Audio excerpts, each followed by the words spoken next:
The wind had been cruel that night. It swept down from the hills like a curse, scouring the land and driving dust through every crack and crevice. The barn stood at the edge of a tired ranch, half sunk into the earth, like it had given up on being seen. Behind it, where the soil turned to muck and shadows stretched longest, a girl lay curled in the mud. She didn't sleep, not really. Her eyes fluttered open and closed, but each sound, a distant coyote, a groaning timber, jolted her back into fear. Her dress had once been sky blue. Now it was soaked and stained, clinging to her skin like wet parchment. Her hands trembled beneath her, fingers clawed into the ground, as though she expected the earth to pull her under. She'd been running for 2 days, maybe 3. Time had blurred into misery. Her shoes were gone, torn off by thorns or traded for a piece of stale bread. Her lips were cracked, her legs raw with scrapes. She had no name anymore, not one she dared to speak aloud. Inside the house, the man stirred. Cyrus Dawson had been awake long before the rooster dared. He didn't sleep much these days. Dreams chased him with old names and dying faces. He rose slow, heavy in the knees and spine, and pulled on his coat out of habit more than need. A pot of coffee simmered over the stove, bitter and black as ditch water. He took it without sugar and stared out the window, not because there was anything to see, but because it gave him something not to say. Then he saw her. At first, he thought it might be a dog, or a sack of something forgotten. But there was movement. Barely. He stepped out onto the porch. The wind bit through his coat. His boots crunched over dry grass and brittle mud. She didn't flinch when he came close. Maybe she'd already decided she was dead. Maybe she didn't care who found her. "You got a name?" he asked. No answer. Her eyes opened, wide and dark, staring up at him from the filth. She looked like a creature not meant to survive, and yet she had barely. He set the tin mug down and reached into the inside pocket of his coat, pulled out a square of bread, cold from the chill, but soft still. He crouched and placed it beside her in the mud.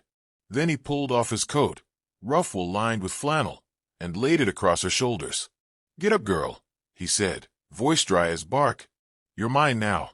Her breath caught. Her body tensed. But it wasn't fear that froze her. It was confusion. She waited for the rest, for the hand on her arm, the order, the grin. It didn't come. Cyrus turned and walked back to the barn. After a minute, the girl rose. Unsteadily. The coat was too big and hung off her like a blanket. She clutched the bread to her chest like a treasure and limped behind him without a word. He didn't look back. Didn't need to. Inside the barn, the hay was old but dry. A pile in the loft had been cleaned not long ago. He led her up the wooden ladder, then stepped aside and let her settle in. "There's water in the trough." "Clean enough," he said. "I'll bring you more come noon." She didn't speak, just nodded barely. He left her there. No questions, no judgment. Back inside the house, Cyrus sat at the table with his coffee and stared at the coat rack where his coat should have hung. The girl was trouble, of that, he was certain. But there was a hollow in her eyes that reminded him of someone long gone, a ghost he thought he'd buried with the others. The girl didn't leave. That evening, she came into the house, careful and quiet, like a whisper. She'd washed in the trough. Her face, though bruised and hollow-cheeked, had taken on something almost human again. Her eyes flitted around the room, like a sparrow looking for an open window.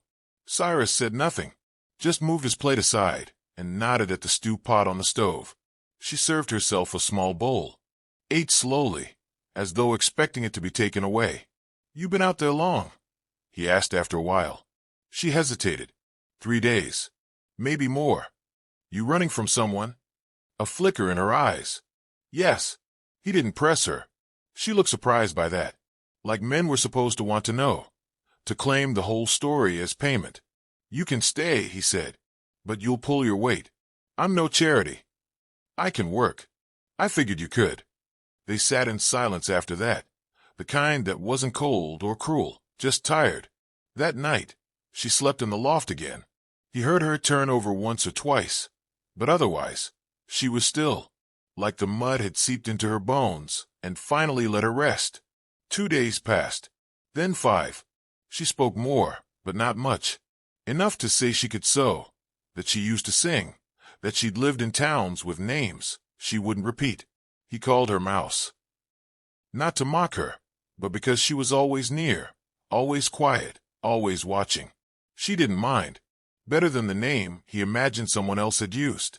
She started mending the chicken fence, patching holes in the stable roof. She worked without asking. Cyrus watched her from the porch some days, arms crossed, saying nothing. Other days, he worked beside her, pointing out knots in the wood and places where wind slipped through. The morning he found her in the old garden, tugging weeds with bare hands, he almost smiled. But smiles were dangerous things. They let the past come back. One afternoon, she asked if he'd been a soldier. No, he said. Worse. That was the end of it.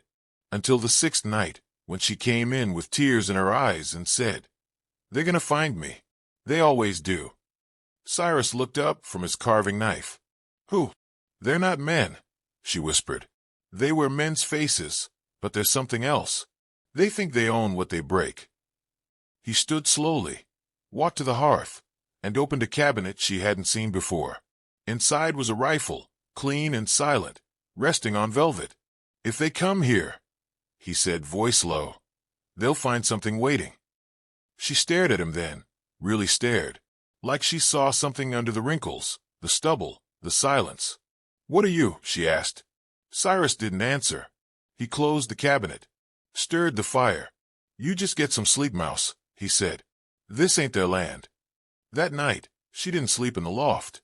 She curled up on a blanket near the hearth, and for the first time in weeks, she didn't dream of running. Outside, the wind was picking up again. But this time, it didn't sound quite so cruel. The first smoke came at dawn, curling up beyond the far ridge, like a secret being whispered to the sky. Cyrus noticed it before Mouse did. He stood at the edge of the porch, coffee untouched, jaw set as his eyes followed the wind's drift. The land was quiet, too quiet. The birds hadn't spoken all morning. Even the horses, usually restless at first light, stood stiff in the pasture. Mouse came up behind him, her apron still dusted with flour from kneading the morning's bread. "That smoke," she said, her voice small. "It's not from your chimney." "No," Cyrus replied, not turning.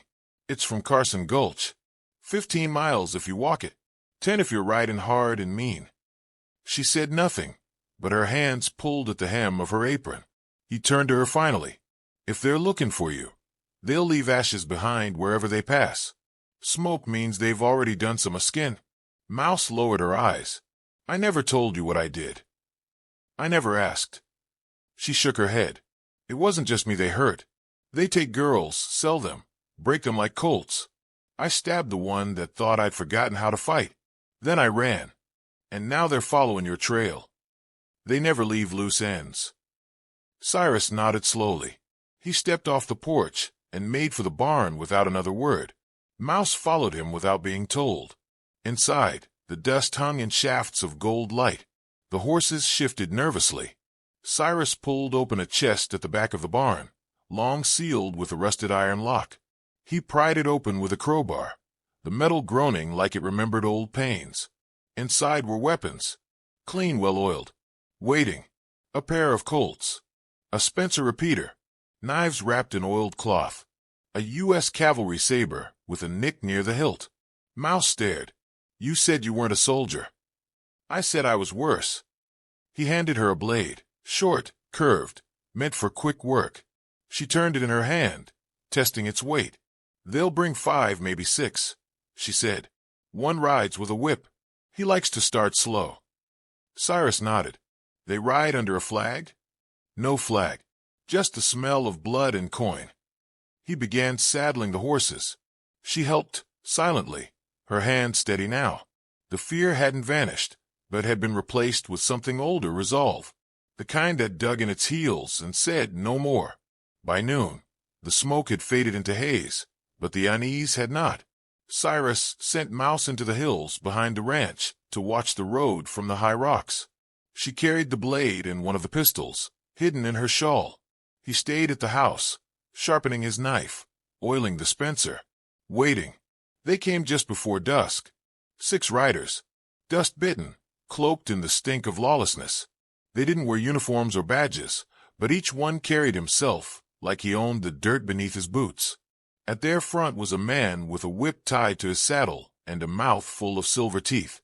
Cyrus watched them approach from the porch, hands loose at his sides. "You Cyrus Dawson?" the silver-toothed man called out. "I am. We're looking for a runaway. Thin girl, dark hair. Stole from her masters." "I don't hold slaves," Cyrus replied. "Ain't a master of anyone." One of the riders spat. Another chuckled. Silver Teeth stepped down from his horse. His boots crunched the gravel like breaking bones. "She was seen near here," he said. "Would be a shame if your property got torched by mistake." Cyrus moved slowly down the porch steps. "My barn's old. Burns easy. But the man trying would burn first." The threat was quiet. So quiet it carried weight, like a blade in the dark. Silver Teeth's hand moved toward his belt. Cyrus didn't move. Didn't blink. "You sure you want to back a thief, mister?" "Thief," Cyrus said, drawing the word out like a breath. "No, I reckon she's something else." And that's when the first shot came, from the rocks. Mouse. The bullet ripped through the neck of the rider on the far left. He toppled before he could scream, blood spraying in a thin arc across his horse's flank. Chaos exploded. Horses reared. Guns were drawn. But Cyrus was already moving. He dropped 2 men before the rest found cover. The Spencer kicked hard against his shoulder, but each shot rang with purpose. Mouse kept firing from above, calm and calculated. She moved rocks between shots, never staying in one place long. Silver Teeth dove behind a water trough and screamed orders. "Flank him. Get the girl up top." One man tried. He didn't make it past the fence. A blade caught him low. Cyrus's knife, thrown with grim precision. The last 2 tried to flee. One was shot clean from his horse by Mouse. The other rode hard toward the east, kicking up dust like a devil on fire. Cyrus didn't chase. He knelt beside the dead, silent and still, checking for breath, though he knew none remained. The air stank of gunpowder and blood. Mouse came down from the hills. Her hands shook now. She tucked the pistol into her sash and stared at the bodies. "I've never shot a man before," she said. Cyrus looked at her. "You didn't shoot men. You shot monsters wearing their skin." She didn't cry. She just stood there, one hand holding the shawl closed like armor. "We should bury them," she said after a while. "We will. But first, rest." They walked back toward the house as night settled in behind them. Neither said much, but something had changed. Something heavy had lifted. And far off, eastward where the last outlaw rode, storm clouds began to gather. The morning after the gunfire, the land lay eerily still, as if the prairie itself held its breath. Cyrus was already outside, sleeves rolled, digging graves by hand. The shovel cut through dry earth in slow, deliberate strokes, each scoop rising like penance. Mouse stood nearby with a blanket over her shoulders, watching the horizon more than the work. She hadn't slept. Neither had he. Some things you don't sleep through. Some things follow you into your dreams and wait. They buried the dead in a line beneath the cottonwoods. Cyrus marked their graves with stones. No names, no prayers. They hadn't earned either. "They'll come back," Mouse said at last. He rode east, but he wasn't running. He was going for more. Cyrus wiped sweat from his brow and looked at her. "How many more?" "If the boss sends the whole crew, 12, maybe 15. Hard men. They've done worse for less." He nodded once. "Then we don't wait." They rode out before noon, following the trail east. Mouse knew where they'd likely be, south of Devil's Mesa, past the dry riverbed, a place folks didn't go unless they had something to hide. Cyrus said little as they traveled, but he watched the land with a soldier's caution, reading it like scripture. Mouse rode beside him, pistol on her hip, eyes sharp beneath her sun-worn hat. By dusk, they reached a burned-out homestead, blackened wood, broken beams, and silence. The air still smelled faintly of soot. "This was the O'Malley's place," Mouse whispered. "They had 4 children. The girl was my friend." Cyrus said nothing. He dismounted and walked slowly among the ruins. He crouched near the hearth where ashes still clung to stone, then reached into the pile and pulled out a charred horseshoe. "They came this way," he murmured, "and they left nothing behind. Same thing'll happen to your ranch if we don't stop them." He didn't answer, just stood there staring at the iron in his hand like it had spoken a prophecy.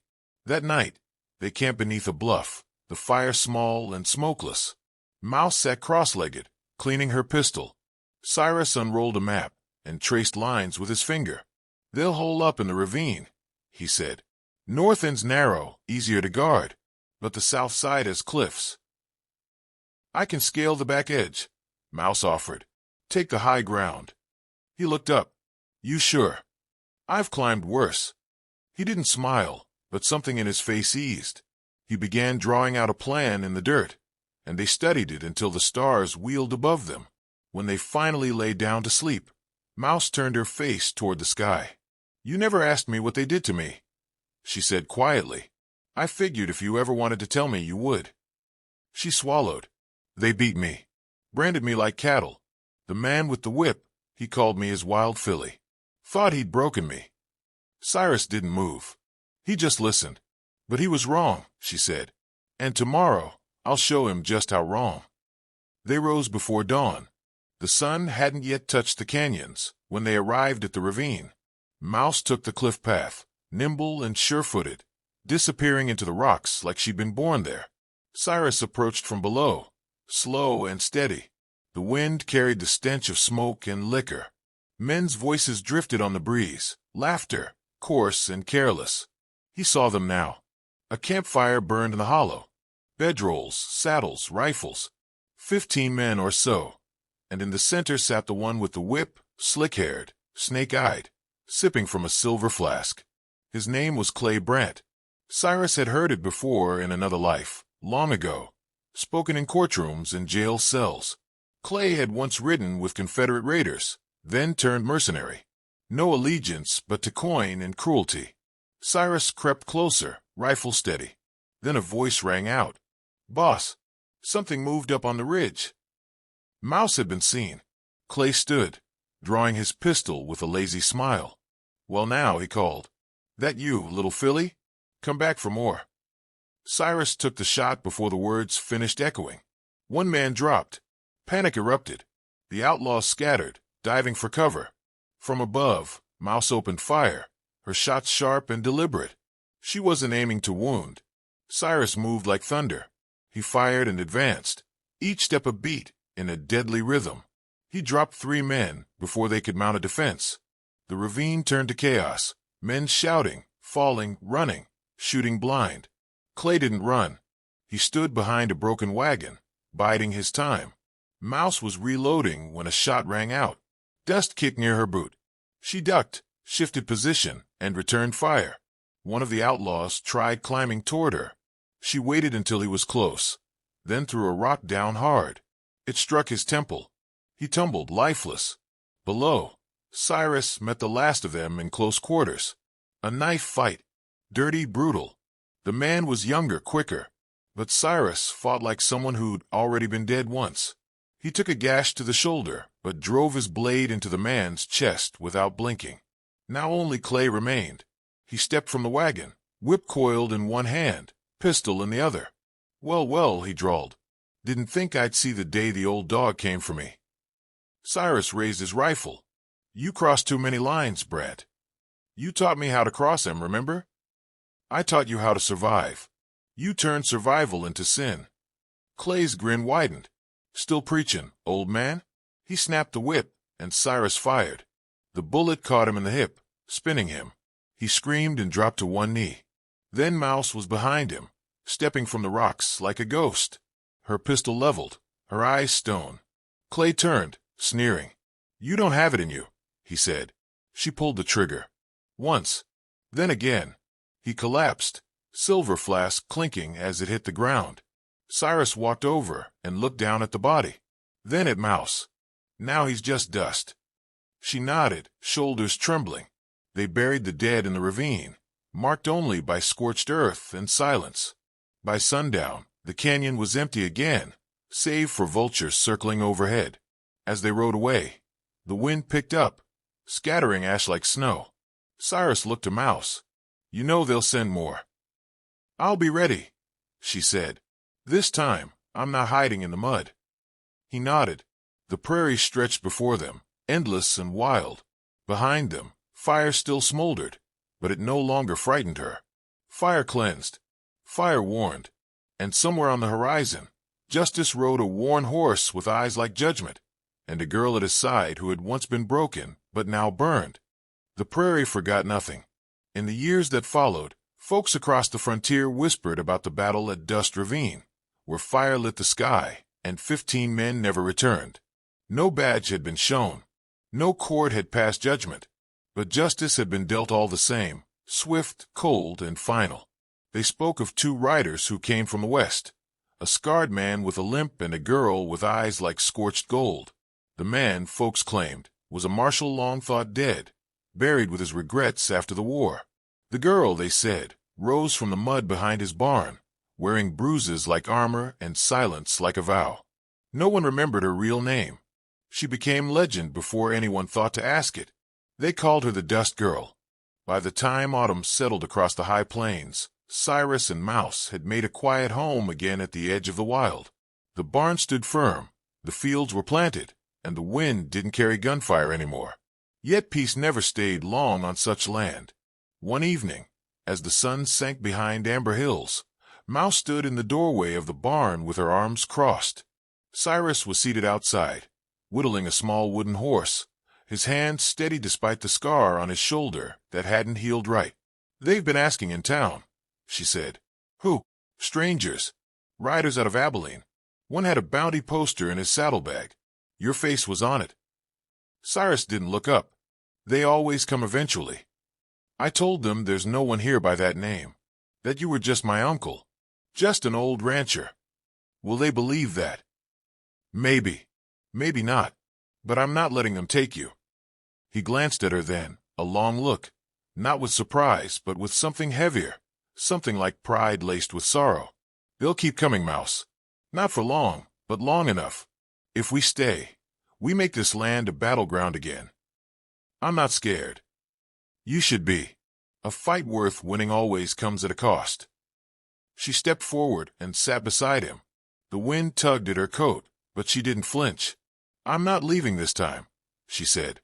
"You gave me a name, Cyrus. You gave me the right to stand on my feet and not crawl anymore. I won't run from that." He nodded slowly. The knife in his hand stopped moving. He set the horse down. "All right then." That night, they rode into town not as fugitives, not as ghosts, but as warnings. Cyrus wore no star, but his coat opened just enough to show the marshal's badge he kept beneath the lining. Tarnished, cracked, but never broken. The saloon went quiet when they stepped in. Smoke curled in the lamplight. Cards hung midair, half-played. A piano fell silent. Cyrus's eyes swept the room like a judge at sentencing. 3 men sat at the back, dusty, lean, hands near their holsters. One rose slow, cocky. "Well, look what the wind kicked up," he said. "Ghost Marshal and his girl." Mouse didn't blink. "You lost, stranger?" "We came for a bounty." "Then you came for a story, not a man," Cyrus replied. "And stories don't bleed." The second man moved, just a twitch of his fingers. Mouse fired. The room exploded into chaos. Chairs overturned, glasses shattered. One outlaw slumped forward, bleeding into the cards. The second tried to run, but Cyrus stepped into his path, like judgment with boots on. One blow to the jaw, and the man dropped. The third fled through the rear door. Mouse started after him, but Cyrus called her back. "Let him ride. He'll bring more. Then let him come. We'll write a legend they'll choke on." By morning, word had spread, not from newspapers or telegrams, but by way of boots and breath and broken men riding home with their guns still cold. The Dust Girl and the Ghost Marshal weren't hunted anymore. They were respected, feared, and in time they weren't needed. The outlaws stopped coming. The lawmen stopped looking. The land, hard and dry and endlessly patient, swallowed the blood, healed its wounds, and let the grass grow again. Mouse stayed on the ranch. She planted her own garden come spring, and built a new barn with her own hands. She never used the whip that once scarred her back, though she hung it on the wall as a reminder of pain endured, of vengeance earned, and of the fire that never left her bones. Cyrus grew slower, his limp heavier, but his eyes never dulled. When he finally passed, he did so on the porch he built, with the sunset spilling gold across his boots. No funeral, no preacher. Mouse buried him beneath the cottonwood, where the wind always whispered. She marked his grave with that old wooden horse, weathered, splintered, but whole. Years passed. New settlers came, asking about the story they'd heard, the one with the girl and the ghost. And Mouse, now older, with silver streaking her hair and a quiet laugh that held sorrow, never denied it. But she never gave them the whole tale either, because some stories aren't meant to be written. They're meant to be lived, to be carved into land and memory, to be carried in silence like a secret name. And so they called her the Dust Girl, and they called him the Ghost Marshal. And every time a storm kicked up across the plains and lightning cracked the horizon, folks said it was them, riding still, not to run, not to flee, but to watch over the land where justice once burned brighter than the fire itself.